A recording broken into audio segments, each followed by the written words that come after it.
Nous allons voir comment la notion de réseau de neurones est devenue indispensable pour comprendre le fonctionnement du système nerveux central, et en particulier l'auto-organisation des apprentissages.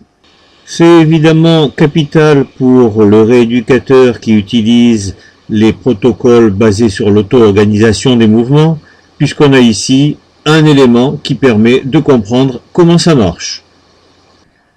Autrefois, on comparait le cerveau à un ordinateur. Actuellement, on pense plutôt que chaque neurone est un ordinateur doué de propriétés d'intégration. Évidemment, ça change tout. Le cerveau est donc un réseau de neurones, soit plusieurs milliards d'ordinateurs interconnectés, puisque chaque neurone est un ordinateur. Contrairement à ce qu'on pensait dans les années 80, et ce que certains croient toujours d'ailleurs, le cerveau ne fonctionne pas comme un ordinateur unique. Il fonctionne plutôt comme Internet. Voilà comment on se représente maintenant un neurone comparable à un ordinateur. On retrouve bien un corps cellulaire, aussi bien sur l'image du haut que sur le modèle mathématique de neurones artificiels. Donc il y a un corps cellulaire qui permet l'analyse, l'intégration des informations. Ces informations sont bien captées par des dendrites qui sont connectés à d'autres ordinateurs, et on trouve aussi un élément de sortie, un axone, qui va aller vers d'autres ordinateurs. C'est un système qui fonctionne sur le principe du tout ou rien. À partir d'un certain nombre de stimuli qui sont additionnés ou soustraits, à partir d'une certaine quantité de stimuli, ça déclenche un potentiel d'action, ça déclenche un signal qui va se transmettre par l'axone et qui va aller vers d'autres ordinateurs, vers d'autres neurones. Chaque neurone possède des récepteurs qu'on appelle synapses, et il règle la sensibilité de ces récepteurs. On dit qu'il ajuste de manière aléatoire ses poids synaptiques. Les synapses sont situées au niveau des dendrites, donc les récepteurs des neurones sont réglés de manière aléatoire. Dans les neurones artificiels, c'est le logiciel qui permet la variation aléatoire des poids synaptiques jusqu'à ce que le but recherché soit atteint. Dans le cerveau, chaque neurone naturel ajuste également ses poids synaptiques de manière aléatoire, par exemple en faisant varier l'inhibition post-synaptique. Voilà comment on peut représenter un réseau de neurones artificiels. Alors, dans un réseau de neurones artificiels, il n'y a que 3 couches, contrairement à ce qui se passe dans le système nerveux central, où il peut y avoir beaucoup plus de couches que cela. Alors, ces 3 couches, vous les voyez, il y a une couche d'entrée, une couche intermédiaire et une couche de sortie. Les neurones de la couche d'entrée reçoivent les informations, et chaque neurone de la couche d'entrée est en communication avec tous les neurones de la couche intermédiaire. La couche intermédiaire, les neurones de la couche intermédiaire sont encore appelés couche cachée. Et puis, là aussi, chaque neurone de la couche cachée est en communication avec tous les neurones de la couche de sortie. Si je vous parle des réseaux de neurones artificiels, c'est parce qu'ils ont des propriétés étonnantes, qui se rapprochent de celles du système nerveux central. En particulier, ils effectuent des apprentissages non supervisés, où il n'y a pas un programmateur. Ils apprennent par l'expérience et tirent les leçons de leurs erreurs. C'est un véritable apprentissage par la méthode des essais et des erreurs. Encore plus étonnant, personne ne peut vraiment savoir comment il fonctionne. Personne ne contrôle l'ajustement automatique et aléatoire d'un nombre très important de poids synaptiques, donc personne ne peut vraiment savoir quel est cet ajustement. C'est à ce stade qu'il nous faut citer le professeur Jacques Paillard. La soudaine irruption d'un nouveau type de réseau dit connexionniste dans le monde de la robotique surprend et intrigue à la fois. Ces réseaux surprennent d'abord par leur étonnante efficacité à résoudre des problèmes complexes d'autoprogrammation et d'apprentissage sans instructeur. Mais ils intriguent surtout par le constat d'incapacité dans laquelle semble se trouver leur concepteur d'expliquer le déterminisme de leur fonctionnement. Sous leur forme la plus élémentaire, ces réseaux sont constitués de 3 couches d'unités actives.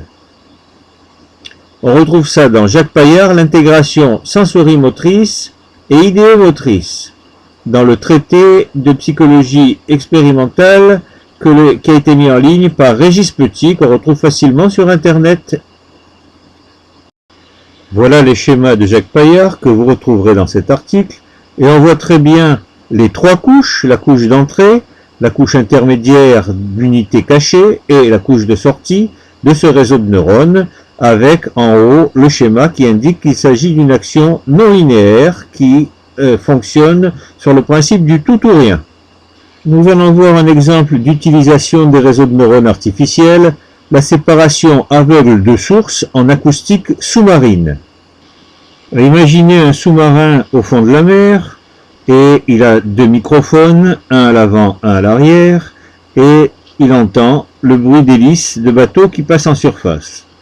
Le problème est de savoir combien il y a de bateaux, à quelle vitesse vont leurs hélices. Le document est un peu sombre, mais il permet de comprendre comment ça fonctionne.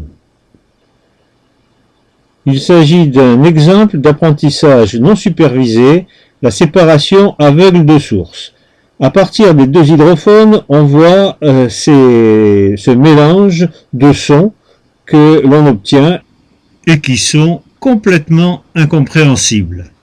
Après analyse par le réseau de neurones artificiels, on voit qu'il y a 2 hélices en surface et qui tournent à des vitesses différentes, que l'on peut calculer bien entendu. Comme Jacques Paillard, les spécialistes des neurosciences se posent maintenant la question « Et si le cerveau fonctionnait comme ça ?» Actuellement, on ne peut pas lire un livre concernant les neurosciences sans tomber sur la notion de réseau de neurones. On va voir un exemple. Voici comment on peut représenter le cortex du cervelet. Dans la couche d'entrée, vous avez les fibres moussues, les neurones qui donnent naissance aux fibres moussues. Dans la couche intermédiaire, vous avez les cellules en grains. Et dans la couche de sortie, vous avez les cellules de Purkinje. La sortie se projette vers l'olive bulbaire. Devant les performances de ces réseaux de neurones, on peut se poser la question, la théorie de l'information, qui est basée sur un traitement linéaire de l'information, est-elle une simple métaphore? On peut aussi se demander, est-ce vraiment de l'information que véhicule l'influx nerveux? La théorie d'Allen et Tsukahara que nous avons vue dans une autre vidéo est-elle également une métaphore, puisqu'elle est basée sur la théorie du traitement linéaire de l'information? Pour les spécialistes des neurosciences, c'est une révolution dans leur conception du système nerveux central, avec des points que l'on ne peut pas comprendre et qui, selon la théorie des réseaux de neurones, resteront toujours une énigme. Mais par contre, l'étude des réseaux de neurones permet de comprendre que l'auto-organisation des apprentissages existe, même au niveau d'un simple réseau de neurones artificiels qui est capable d'apprentissage non supervisé, d'apprentissage sans instructeur.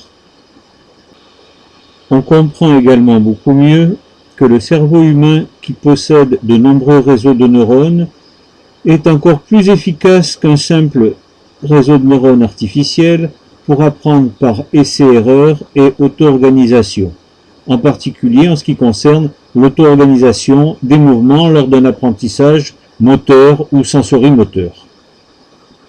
Grâce à ces réseaux de neurones qui peuvent effectuer les apprentissages non supervisés, qui peuvent apprendre par essai-erreur et auto-organisation, le patient n'est pas un simple disque vierge sur lequel le rééducateur doit graver toutes les instructions.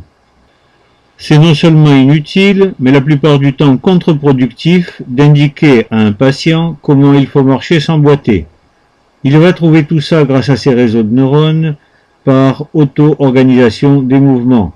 Il saura quel est le mouvement qui ne lui fait pas mal, quel est celui qui lui donne un coût énergétique minimal, quel est celui qui lui donne une demande attentionnelle minimale, quel est celui qui va permettre d'optimiser les paramètres spatiaux et temporels du mouvement.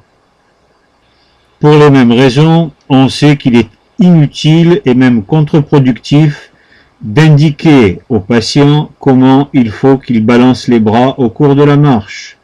C'est du temps perdu.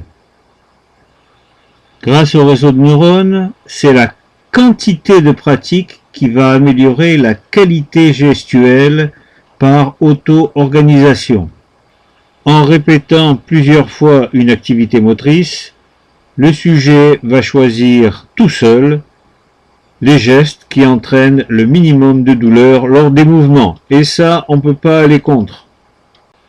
De même, il va choisir les gestes qui entraînent un minimum de coût énergétique et de demande attentionnelle lors des mouvements. De même, au fur et à mesure des répétitions, on a une optimisation des paramètres spatiaux et temporels des mouvements par essai-erreur et auto-organisation des mouvements.